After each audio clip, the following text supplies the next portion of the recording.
All right, welcome back to Intro to Technology 1023. We're going to be talking about drives and storage in particular today. Okay, so major drive specs, we're talking general storage space, okay, random reads and writes, caching, the spin of your spindles if you're having hard drives, and then sequential reads and writes. So we'll go over what all those means in this presentation here.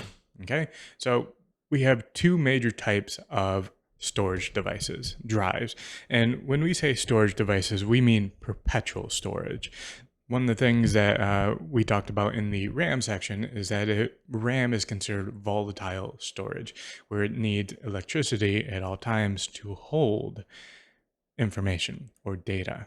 Okay, hard drives or storage drives in general don't. They don't need that. They can hold that information in their little container here on their own without electricity. And the way they do that is they represent data, which was electrical highs and lows in different formats. So a hard drive will represent that electrical high and low through magnetic state. And then NAND flash actually holds voltage significantly better than RAM itself. So NAND flash is actually holding voltage, but it doesn't lose that electricity nearly as quickly as RAM.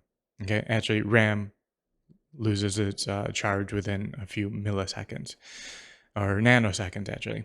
So, with that said, here are your different types. So, PMR, perpendicular magnetic recording. So, this is what you're used to for your drives.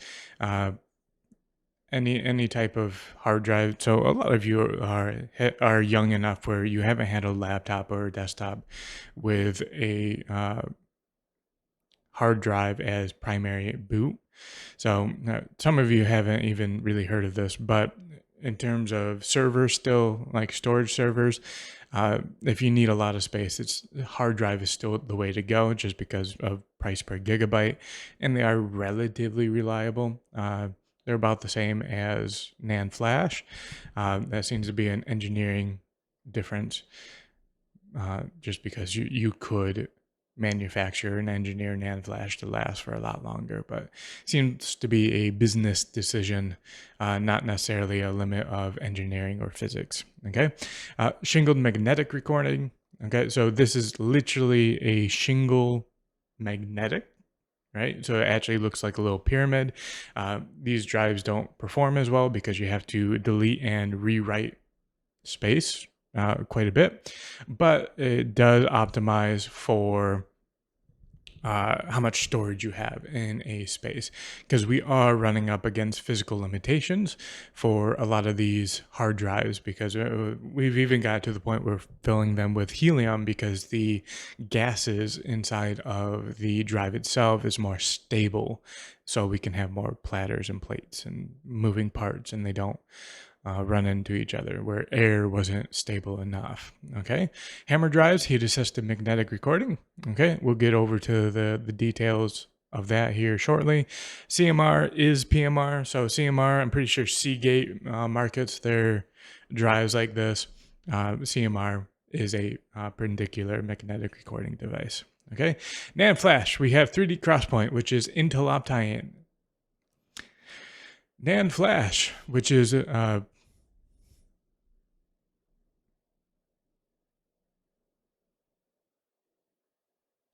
NAND flash, 3D XPoint, Intel Optane. Now, unfortunately, Intel has discontinued this project because they don't have a manufacturer. I'm pretty sure it was Micron that was making Intel Optane originally, and they backed out of that contract there, or they didn't renew it. I don't know the full details. Regardless, Intel doesn't have a manufacturer for it, so that this doesn't exist anymore.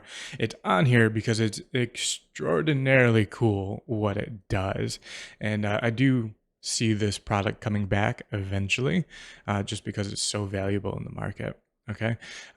SLC, single level cell. I don't see too many of these drives anymore as pure just single level because they were so expensive, and the the amount of space that you can get on a drive with just SLC is relatively low. And we'll get into the details of why you would want something like that. So MLC, multi-layer cell, TLC, triple, QLC, quad level cell. So when you buy an SSD these days as a consumer, more than likely you're going to be buying a TLC or QLC SSD. Okay, and what this does is hold multiple voltage states inside of a single cell, so it can actually hold more data per memory module.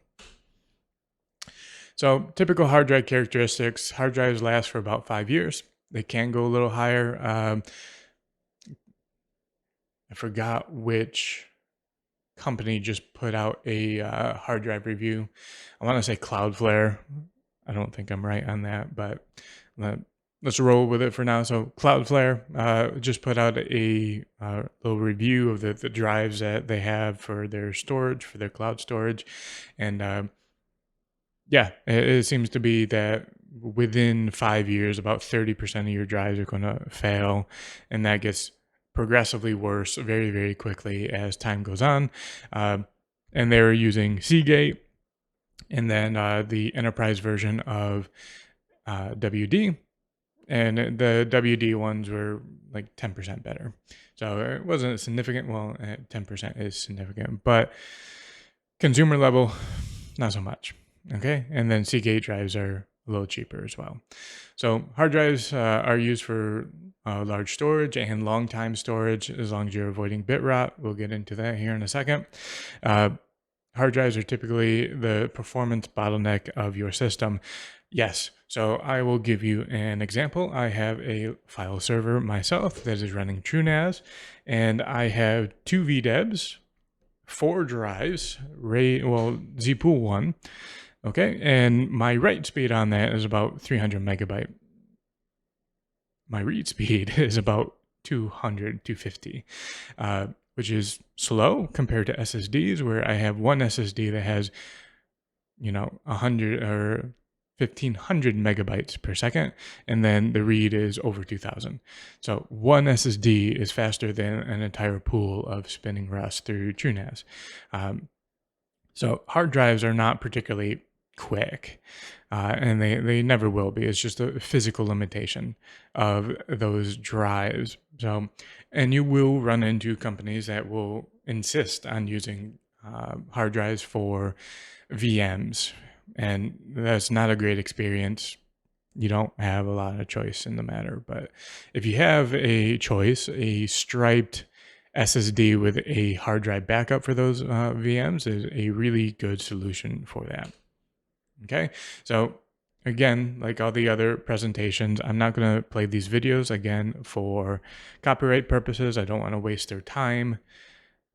Okay. I thought I'd make a little video. All right, so hard drive PMR, so perpendicular magnetic recording, are the fastest because of their simplicity. Everything is just on a horizontal plane. You have an arm that searches for that data on that platter. Okay. A bunch of devices are like this. When you get into really big hard drives, like 16 terabyte big, more than likely that's going to be shingled, and then it's not going to perform as well. All right. SMR. Shingled magnetic recording. Basically the same concept, still on a platter, except for you have layered magnetic recording platters. It's better for storage in terms of efficiency per square foot because you can have incredible amounts of storage in a single drive, but they're slower, like significantly slower. And because they're so new, durability is not as known. So, I mean, there's plenty of data out there as we speak, but it's not the same as PMR.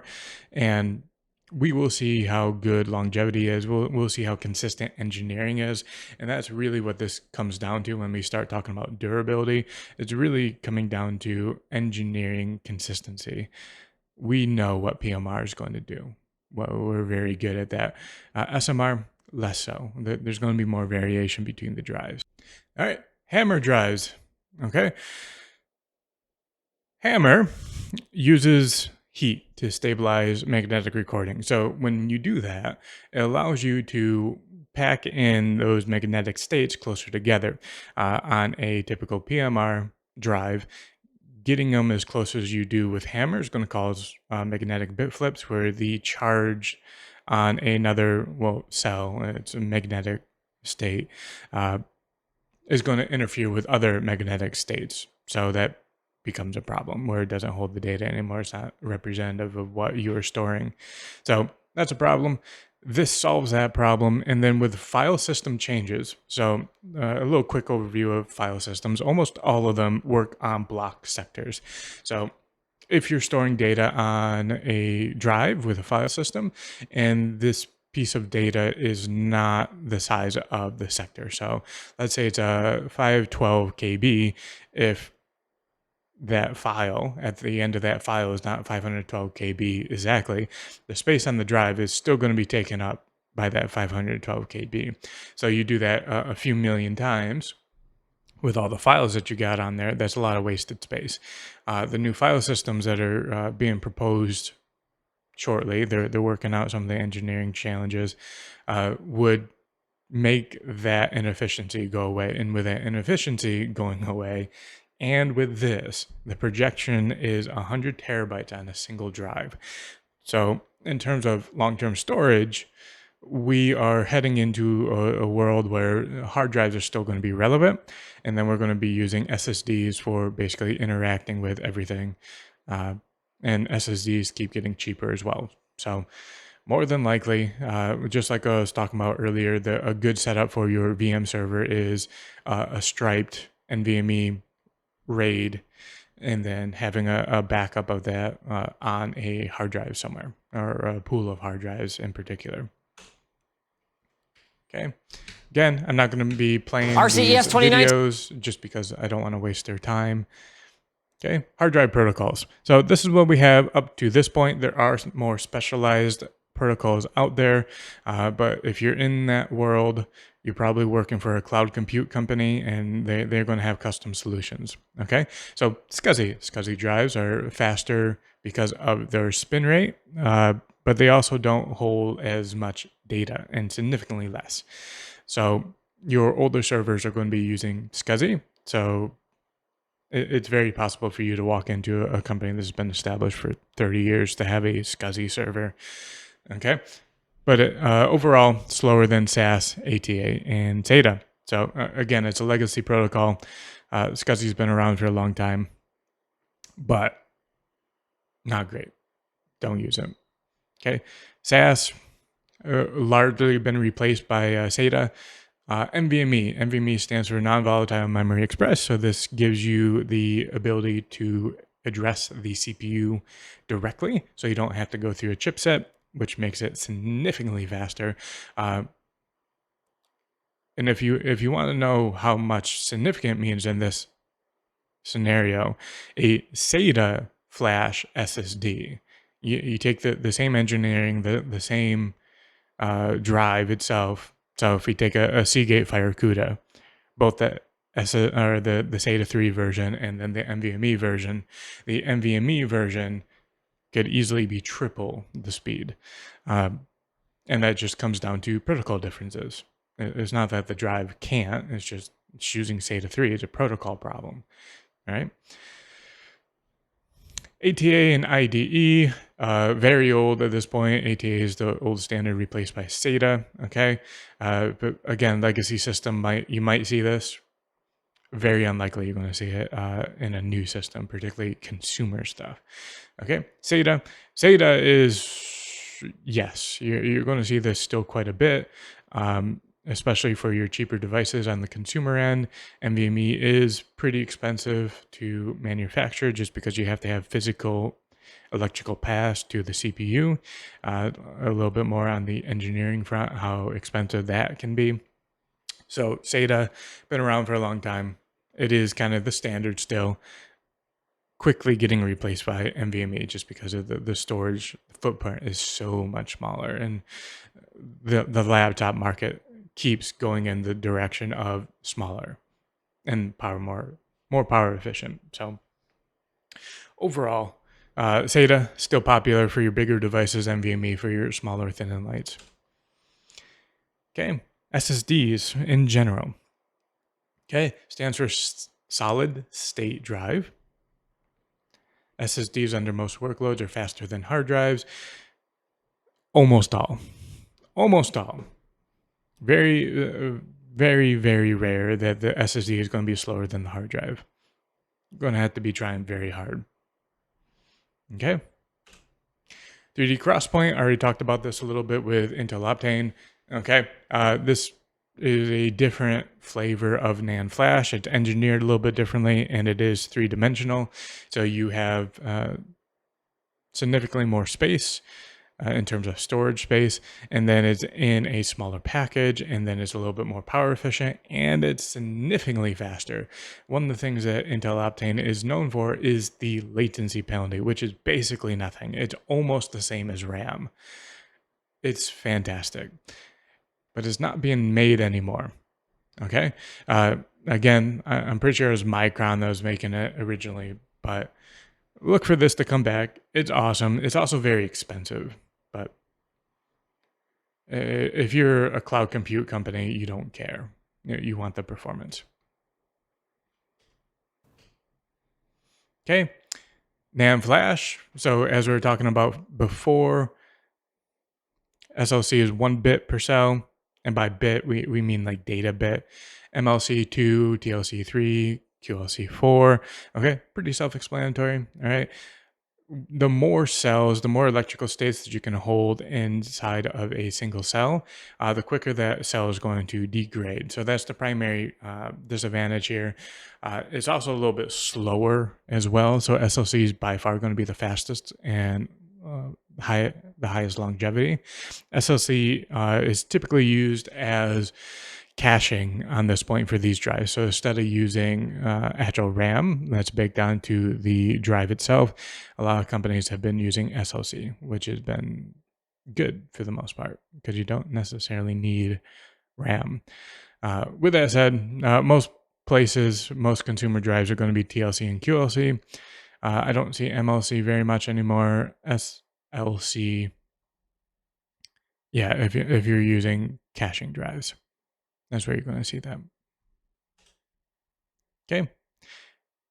Already ranted on this a bit. SLC stands for single level cell. Where's the longest? Least amount of density. MLC, kind of the odd man out here. QLC. Your wear specs are typically on the technical sheet. If you're on Newegg, it's going to be mean time to failure. So 1.75 million hours is what the WD Black SN850 is rated for. So that's a lot of uptime. That's a lot of electricity. That's going to be there for a while. One of the things I haven't talked about up to this point is controlling wear. The firmware on the drive itself will randomly select, well, not randomly, though, it'll check electrical states and degradation states, and then save information to the most fresh cell. So you have even wear throughout the drive, so you don't have failing cells at one particular point, just because it was early in the rank. Okay. Again, lots of videos on this one, just because newer technology, and it's also very cool, so people do that. But generally speaking, that's storage. If you can understand all that, you're good, especially at this level. So that's what I got for this one, and I'll see you in the next one.